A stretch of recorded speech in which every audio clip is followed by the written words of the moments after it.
Well, there was, I guess as I watched the whole film, it struck me that there were a lot of half-truths,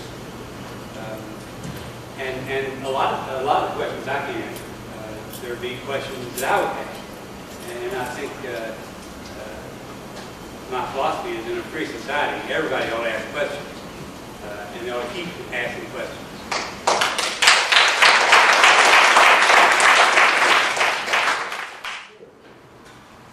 I think as a nation we have to be very careful not to overclassify information that we, the taxpayers, are paying for.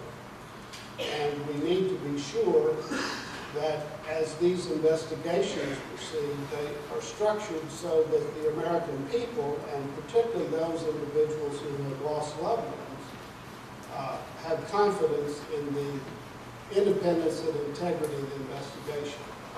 And in regard to this matter, I think now, 10 years have passed, if there are questions, I think the government ought to try to address these questions in a responsible fashion.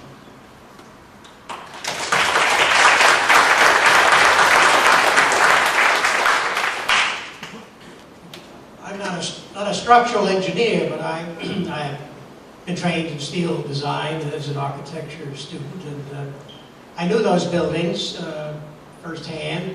I was a planner in New York when the buildings were first proposed. I was at the hearings when these buildings were proposed at City Hall, and they had hearings to see whether it was a good idea to build a World Trade Center.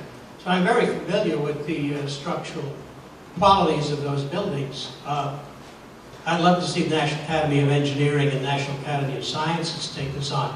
NIST is a fairly politicized organization, as we know. The NIST studies are totally inadequate. In fact, they're embarrassing.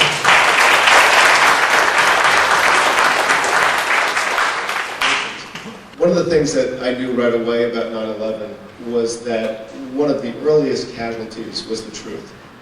People were desperate for the truth. They were hungry for the truth. They wanted the truth so badly, and the truth was something that they could hold on to. And the truth, you know, it can be painful, but it is never as bad as the alternative.